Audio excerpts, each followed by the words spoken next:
All right, so I just got back from seeing Jill, and as usual, it's always very fun to see her because she's very honest and very childlike.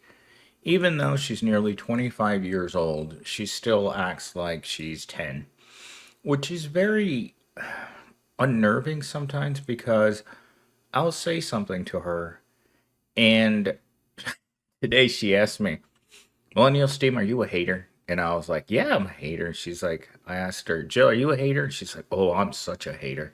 It was such a ridiculous conversation to have with her.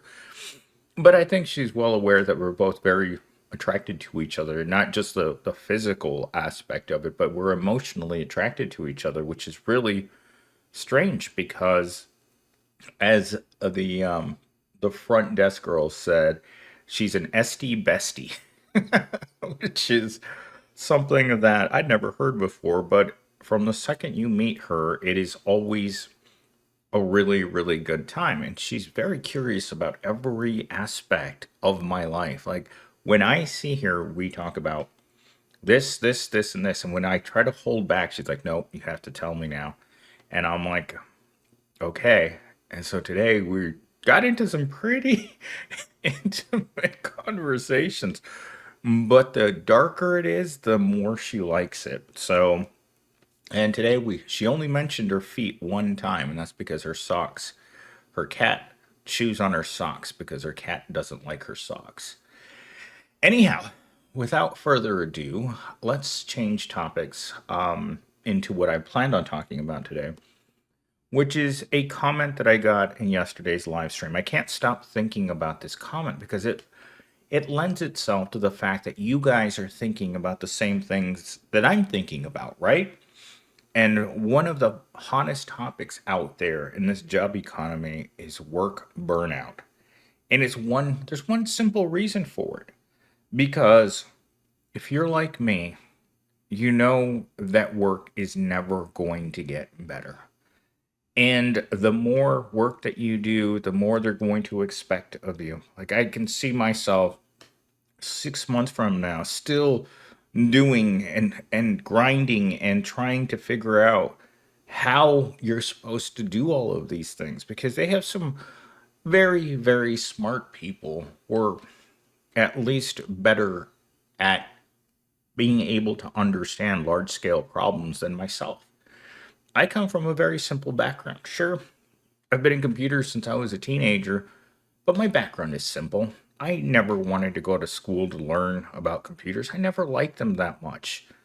At heart, I guess, part of me has learned that, at least in the last 6 months, I've grown as a person in a way in which I've tried to distance myself from technology.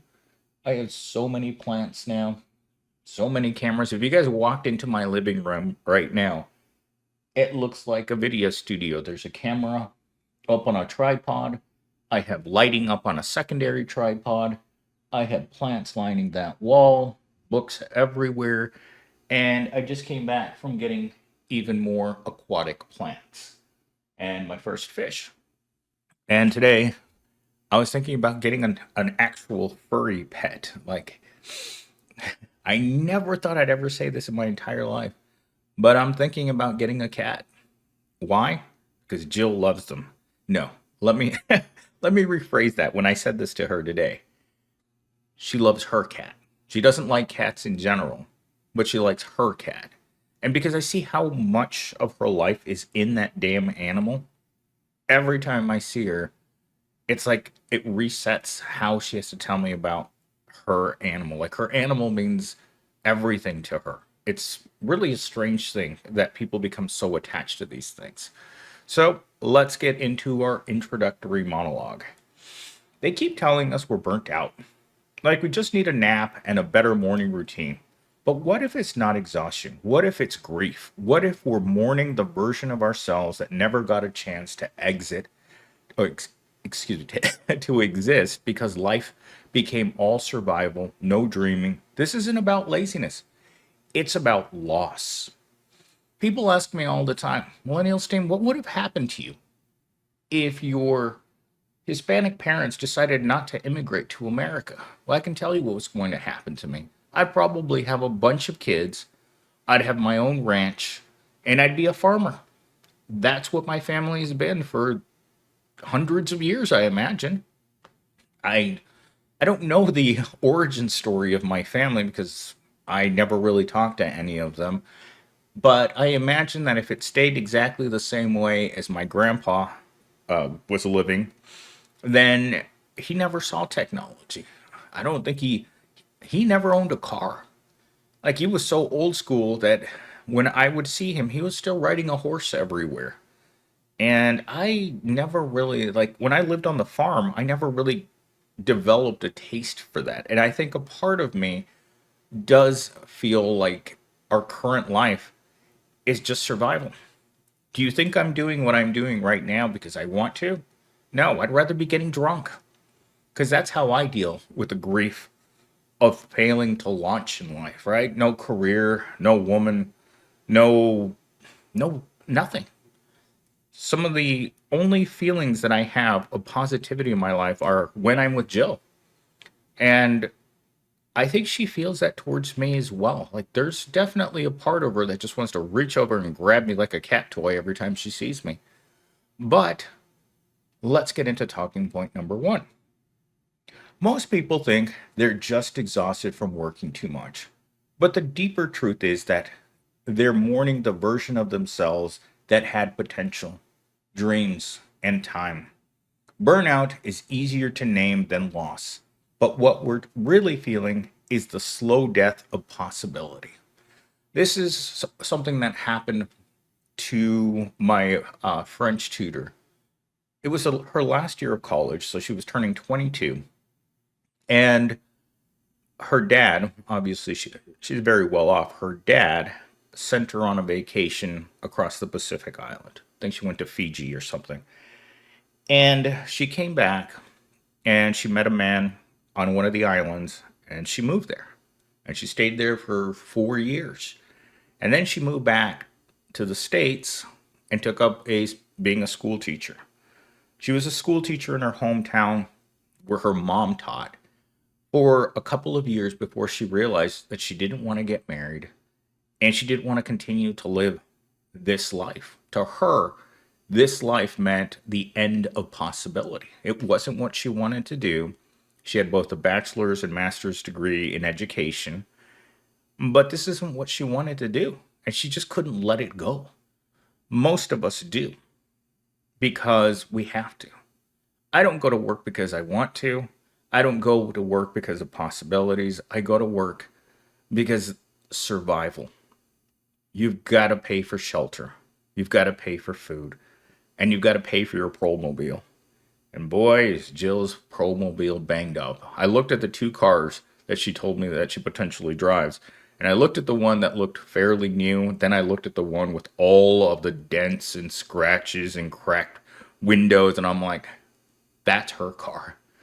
And come to find out that she's one of those people that's careless.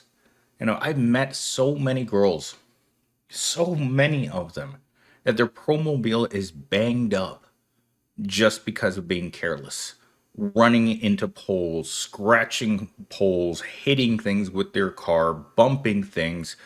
I mean, Mello called me one time about 6 months ago, and she was driving to a work site and she hit a curb with her tire and it popped. And I was like, first of all, I just asked if she was okay, and then second of all, she told me what had happened, and I was just like, I don't know if this is just something that's more prone in girls, or maybe it's just because I talk to more girls than I talk to anyone else. I mean, pretty much, I have a whole army of them that I talk to in the average day. Yet, I would consider myself to be a relatively lonely person. I mean, I have at least 20 or 30 that I talk to. I just ran into one of them on the way out of the apartment complex. I was driving to the gym this morning and she was walking through and I'm like, "Hey, what's up?" And she just, at first, she's like, "Leave me alone." And then she's like, "Oh, it's you, Millennial Steam." I'm like, yes, because I never get to see her in civilian clothing, right? We learn to associate certain people in our lives with the way that they look at work. Like I wouldn't know what my boss looks like when he's at home, or my coworkers, or the office workers. We know each other through the most phony version of ourselves is usually how we know other people. In your uniform, with your name tag on, with that look, that 1,000 foot stare on your face, that look of panic and disgust and humiliation. That's how we know each other. Sometimes when I run into someone that I see somewhere and they're out of their uniform, I ask them a simple question. I didn't think it came off. In my mind, when I see a Walmart worker, he's branded a Walmart worker until you can float away from that crapportunity to another crapportunity. I figured that you just sleep and shower in your uniform. That's how you clean your uniform. You just clean around it and you just keep it on until it disintegrates on your body and then you get a new one. Remember, this is supposed to be funny. You're supposed to be laughing at this point. All right, talking point number 2. In a system built on survival, we're forced to sacrifice growth, passion, and rest. Over time, we stop asking, how do I want to be? And start asking, how do I pay rent? And that shift is a kind of death nobody acknowledges. Well, the end of your career, or search for your career, is kind of that little end too, right? The death of your of opportunity and change and potential. Because throughout our entire lives, there are dead ends, right? They're evolutionary dead ends. Work in a modern society is an evolutionary dead end because a lot of these places aren't going to survive because the proletariat doesn't care whether or not the corporation exists. We, the proletariat, acknowledge the fact that we're only there so that there are record profits for shareholders. No one else at that job matters. And we know that to be true because that's the way they function. They don't care about workers. They care about corporate profits. And if you're not a shareholder, your opinion doesn't matter. It's like a rear end. Everyone has one, but yours doesn't matter because you're a loser. We're all losers at life. If you're not rich, you're a loser. If you're not smart but you're rich, you're still a winner. But if you're dumb and you're poor, oh my God, you're definitely an evolutionary dead end. And when you think about people like that, people who don't understand, the people who can't wake up, the video that I was going to make before this is Gen Z wakes up and realizes that there's nothing there for them. The 20,000 graduates from ASU that graduated last month, they've got to go out into the same job economy that expects you to have 3 to 5 years of experience, a bachelor's degree, a master's degree, and hope that you get the job. And then they try you out. Well, Gen Z isn't exactly full of soft skills. Even if they got the job, chances are they're not going to do what it takes. Gen Z knows what's up, right? And they know that these jobs that are going to pay them $16 an hour, they're not they're not a good starter, right? They're not a good starting point for your life, for your career. No. They're going to work dead end jobs. I've never had a job that I thought was going to go anywhere. You just work, like I said in a video a couple of days ago, and this is the way Chat GPT. We're all on rafts full of holes, floating from one job to the other. And you hope that your raft that you're on keeps floating long enough for you to get to your crapportunity. Because if it doesn't, well then you might end up like Claire out there. Claire somewhere. She actually responded to my video that I made about her this morning. And she pinned the comment too.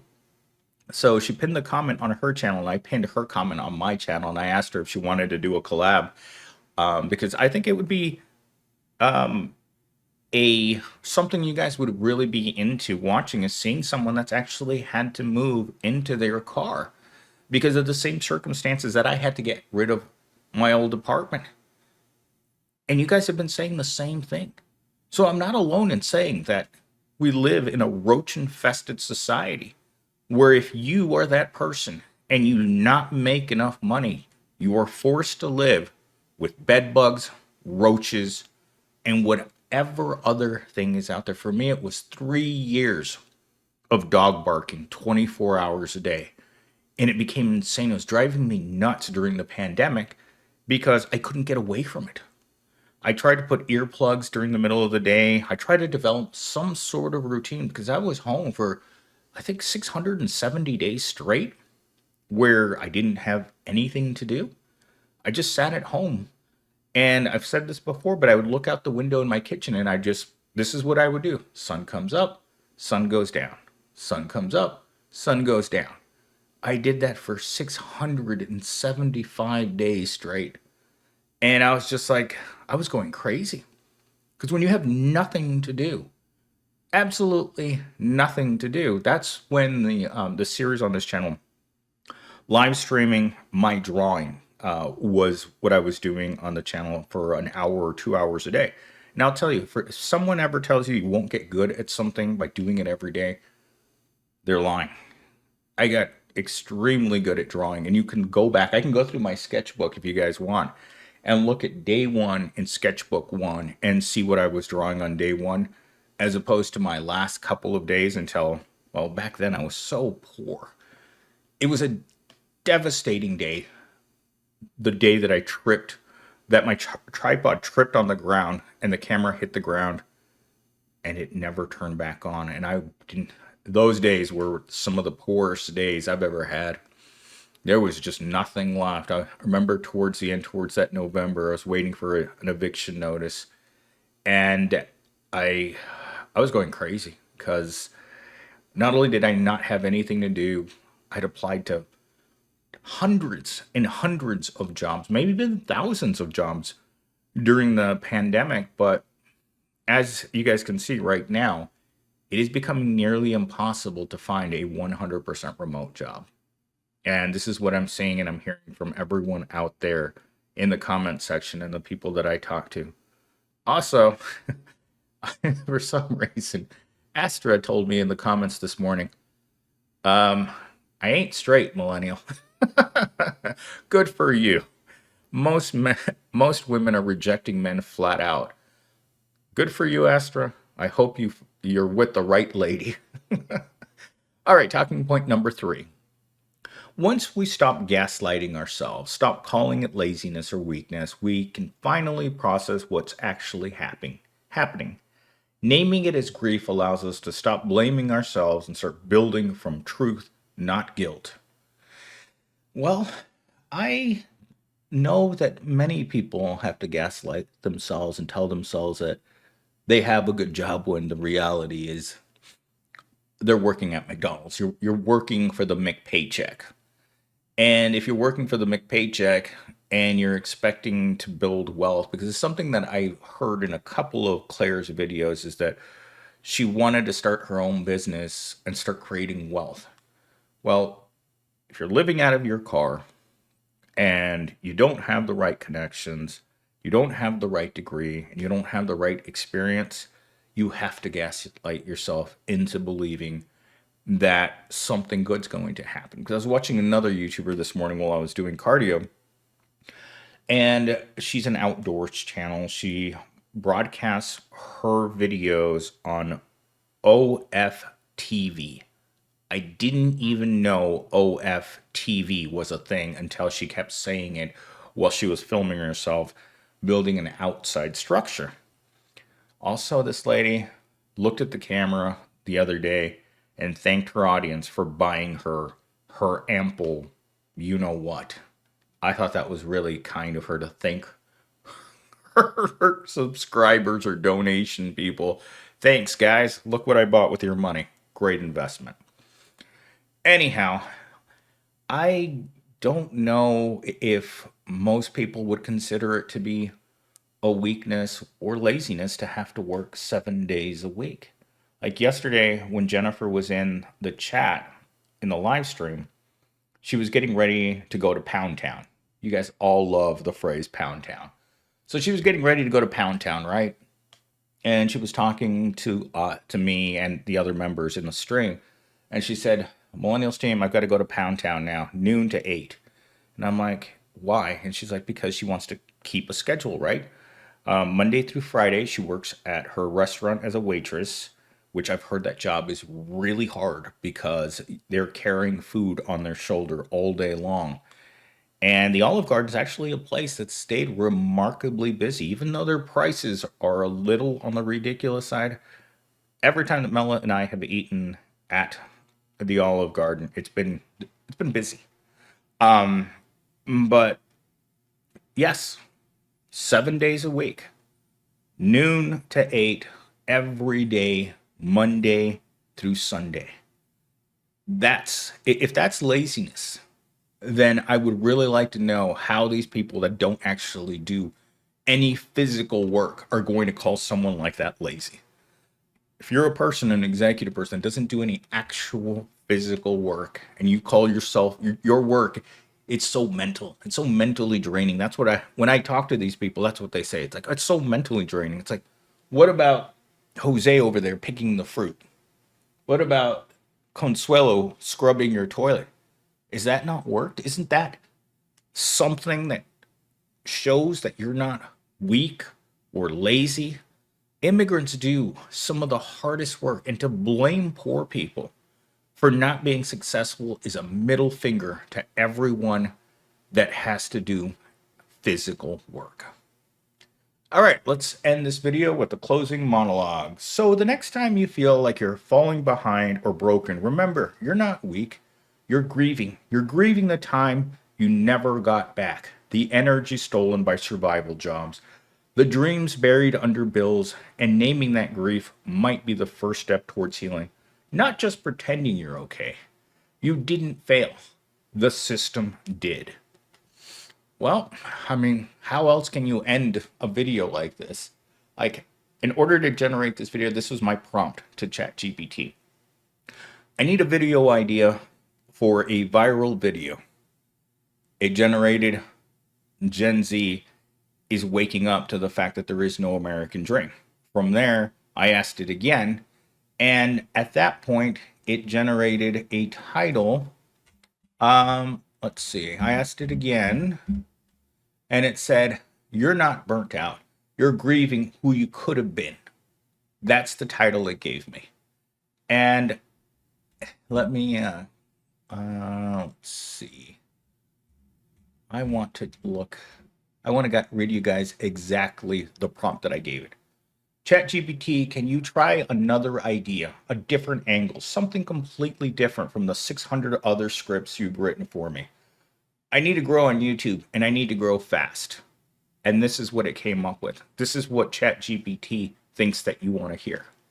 So with that said, I hope you guys enjoy the rest of your Sunday, and I will catch you guys back in another video as soon as I'm done working out for the second time. Boy, I was looking at my abs this morning. My waist is so tiny. It's weird.